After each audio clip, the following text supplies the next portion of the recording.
তো আমি যে 350 পিস টাইগার মুরগির বাচ্চা 10 দিনের জন্য ব্রুডিং করছিলাম, এগুলো হচ্ছে আজকে সর্বশেষ ডেলিভারি।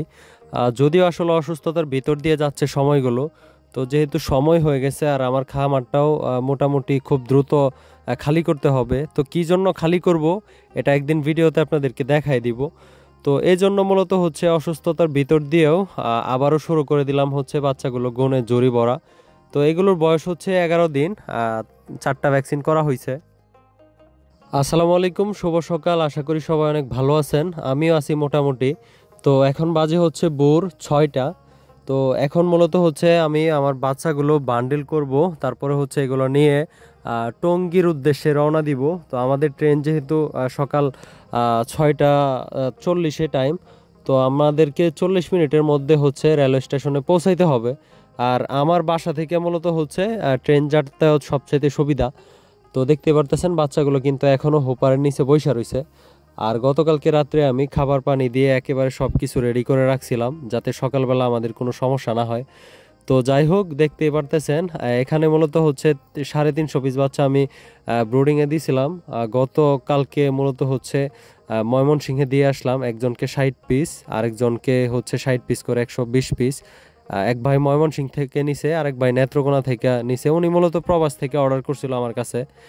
আর আরেক ভাই গতকালকে বিকেলবেলা আইসা নিয়ে গেছে বাড়ি থেকে, হয়তো আপনারা দেখছেন, আমি একটা ভিডিও আপলোড করছিলাম। তো এই বাচ্চাগুলোর বয়স হচ্ছে 11 দিন, আর এখানে আরও কিছু বাচ্চা রয়ে গেছে। তো যেহেতু খুবই সকালবেলা, তারপরে হচ্ছে বাচ্চাগুলো আলহামদুলিল্লাহ এখনও চঞ্চল আছে।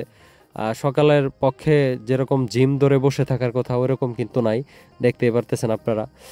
তো আমি মূলত চেষ্টা করব হচ্ছে যেহেতু 120 পিস বাচ্চা নিয়ে যাব, 110 থেকে 120 পিস 4টা জরির মধ্যে নেওয়ার। কারণ সকালবেলা যেহেতু ওইভাবে প্যাকেটিং করে নিতে হবে যাতে বাচ্চা সুন্দরভাবে বসে থাকে। আবার বেশি হয়ে গেলে সমস্যা, আবার কম হয়ে গেলেও সমস্যা। আর অনেকে আমার জিজ্ঞেস করছেন, ভাই এদেরকে আপনি কি কি ভ্যাকসিন করছেন? এদেরকে মূলত ভ্যাকসিন করা হয়েছে একদিন বয়সে মারেক্স, তারপরে ব্রনকাইটিস, পরবর্তীতে আইবি প্লাস অ্যান্ডিডা করছি, যেটা আপনারা বিসিআরডিবি নামে পরিচিত। আরেকটা হচ্ছে গাম্বুর ভ্যাকসিনটা করা হয়েছে। এই পরিমাণে ধরেন 4টা ভ্যাকসিন করা হয়েছে।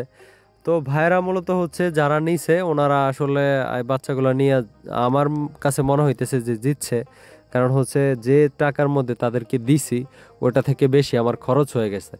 তো আসলে আমিও বুঝতে পারি নাই, ওনাদেরকে একটা দাম বলে দিছিলাম। পরবর্তীতে ওনারাও কিছু না চিন্তা করে ডিরেক্ট আমারে বুকিং দিয়ে দেয়। তো তারপরে যেহেতু আসলে বুকিং দিছে, তাদেরকে বাধ্য হয়ে বাচ্চা দেওয়া লাগবে। এখন দেখতেই পারতেছেন আলহামদুলিল্লাহ বাচ্চার কোয়ালিটি। তো 10 দিন বয়সের বাচ্চা আমার কাছে মনে হয় না যে এর থেকে বড় হবে। আর আমি যেহেতু মূলত হচ্ছে একসাথে ব্রুডিং করি, খরচটা আসলে ওই দিক দিয়া কমানো যায় চেষ্টা করলে, কিন্তু আসলে এবার কেন জানি আমাদের বিদ্যুৎ বিলটা অনেক বেশি আসছে। মেইন খরচটা আসলে বিদ্যুতেই।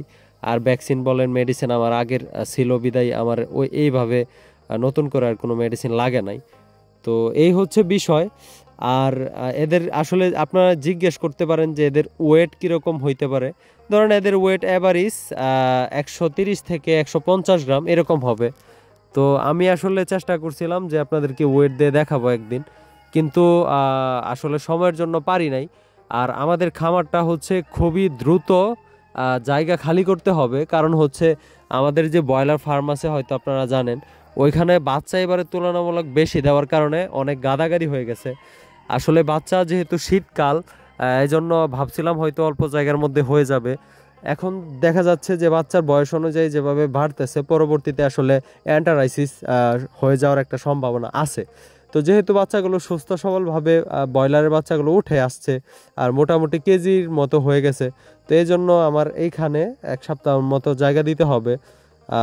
এই জন্য মূলত হচ্ছে এই বাচ্চাগুলো খুবই দ্রুত খামার থেকে বিদায় দিতেছি, আর নয়তো 2-1 দিন রাখতাম আরও। আর ইদানিং টাইগার মুরগির বাচ্চা আমি ব্রুডিংয়ে দিব না, এটার কারণ হচ্ছে যেহেতু ব্রয়লারের বাচ্চাগুলো ধরেন আমাদের এখানে সর্বোচ্চ আর 1 সপ্তাহ থেকে 10 দিন থাকবে, তারপরে হচ্ছে সেল হয়ে যাবে। তো পরবর্তীতে আসলে এইগুলো বিদায় দিয়ে আবার নতুন করে ক্লিন করে পরবর্তীতে আসলে টাইগারের বাচ্চাগুলো ব্রুডিংয়ে দেওয়ার চিন্তা ভাবনা আছে। তো দেখা যাক আল্লাহ কি করছে। আর এর ভিতর দিয়ে যদি আমি একটু সুস্থ হই, তাইলে হয়তো কাজটা আরও সুন্দরভাবে করতে পারবো।